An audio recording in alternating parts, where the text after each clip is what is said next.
Anyone who has played Hytale is aware of the insane amount of leather needed to progress. So this week I looked into heavy leather, which comes from heavy hides, and the different ways we can farm it, as we do have a couple of options. The farm I will show today produces about 20 heavy hide a day, as well as a similar amount of ice essence, and is fully automatic, meaning you can AFK at it indefinitely. And it's not too difficult to build either. So stick around and we'll discover what the best and worst ways to get heavy leather are, as well as how to farm it automatically. To begin with then, why do we need heavy leather? Well, it is used to upgrade the workstation to tier 3, the backpack upgrade 2, and all the cobalt and adamantite weapons, tools and armour. So it's safe to say you'll be needing quite a bit of it late game. So, where can we find it?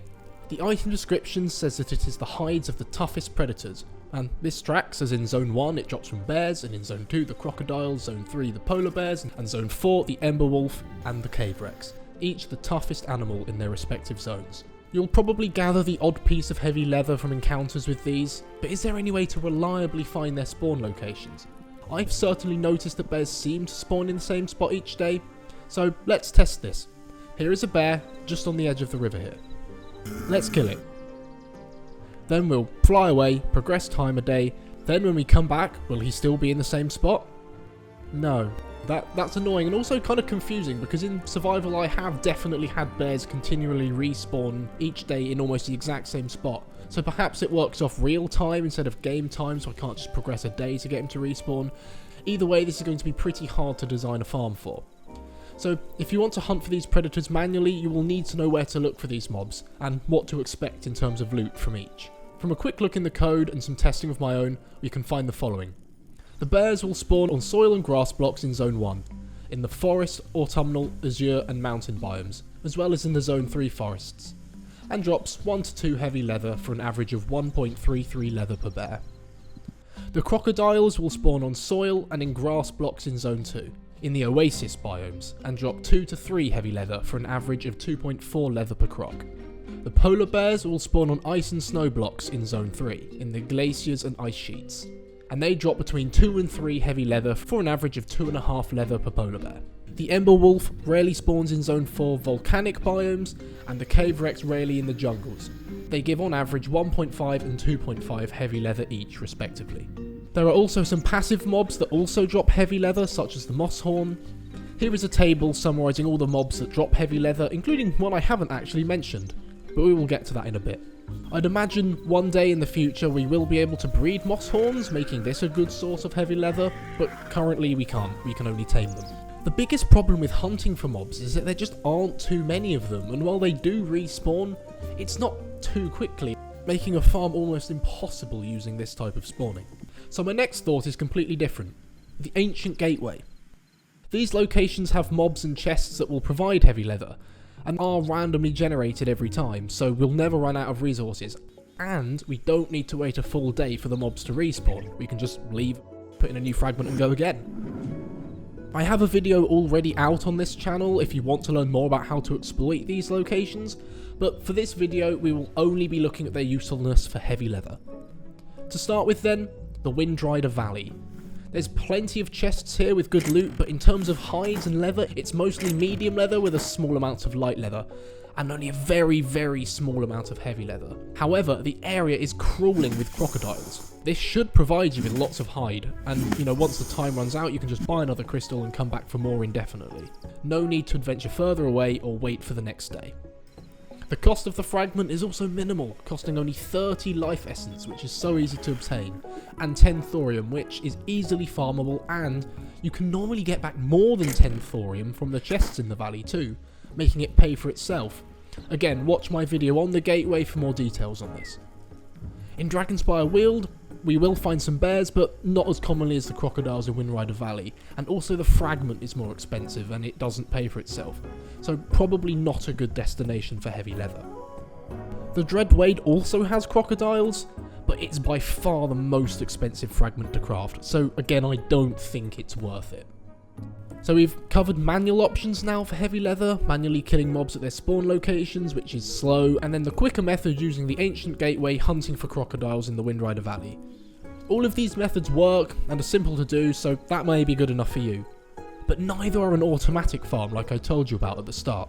So I think it's time we look at that next. Quickly though, a little reminder that if you do enjoy these types of video, then please do subscribe to the channel, particularly if you've watched multiple of my videos and still haven't subscribed. So, onto the fully automatic heavy leather farm then. This farm doesn't farm any of the mobs we've mentioned previously, but instead Yetis, which comes with 3 main benefits. Firstly, each Yeti drops between 2 and 4 leather each, so it gives by far the most hide per mob. Secondly, these mobs count as boss mobs and spawn via spawn markers, so their spawn location is fixed and will never change. Thirdly, they only spawn in mountains, so as a result you often find multiple locations really close to each other. For example, my farm has 4 Yeti camps in it, and 2 of them have 2 Yeti spawn locations, meaning this farm has 6 Yetis spawning in it. I'm certain you can find larger mountains with even more Yeti spawns on them if you needed a bigger farm. A side benefit is you do also get ice essence, but there are better ways to get this if that is all you're after. So this works using spawn markers. For those who aren't familiar with that spawning method, let me give you a quick explanation now. So, spawn markers exist in the world and can be seen in creative mode by selecting Show Entity Markers.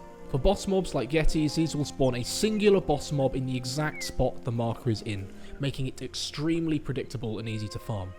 These will then respawn exactly 1 game day after the last one was killed. A respawn will also not occur if you are within the exclusion radius, which for Yetis is 10 blocks. That won't be a problem, as the Yeti markers we are going to are further than 10 blocks apart from each other, so the AFK player will leave that exclusion radius.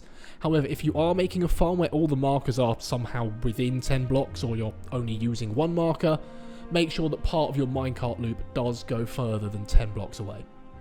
This farm works almost identically to my iron farm, where the mobs spawn directly into spikes and are killed automatically. The player then flies through in a minecart and picks up the drops. The tracks where we pick up the loot are spaced 2 blocks apart, as we can reach 1 block away in a minecart, and this way we can reach every single drop that could be dropped in here. The single spawn marker boxes are a very simple 4x5 box with 3 high walls, and the double boxes are a 6x7 box with the snaking rails in this shape here. Note that the rails are sunk 1 block into the ground. This is to make sure that we don't interfere with the spawn marker, as there's a small chance you'll delete it otherwise, and if you do end up deleting it, I have given ways you can get this back in my Iron Farm video, so go and watch that one.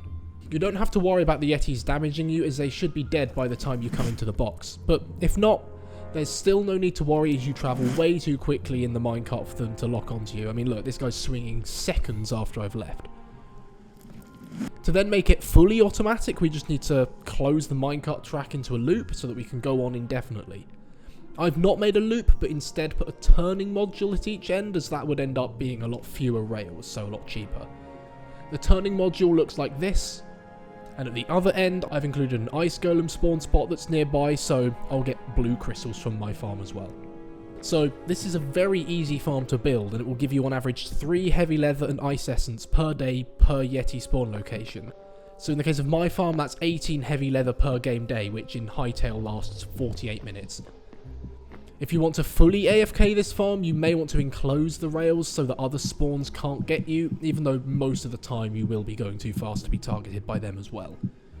However, the best way to use this farm for most people would be to use it once per day and then go do something different, as that way you can sleep through the night and speed up that 48-minute day cycle to just 30 minutes.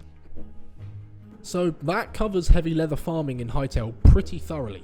We looked at, where to farm it manually and what the fastest methods for doing so would be, and then into how we can farm it automatically. Hopefully you did learn something, and if you did, leave a like, and if you think I missed something obvious, then please let me know in the comments and I'll pin it if it's good. But anyway, thanks so much for watching, and I'll see you next time. Goodbye from me.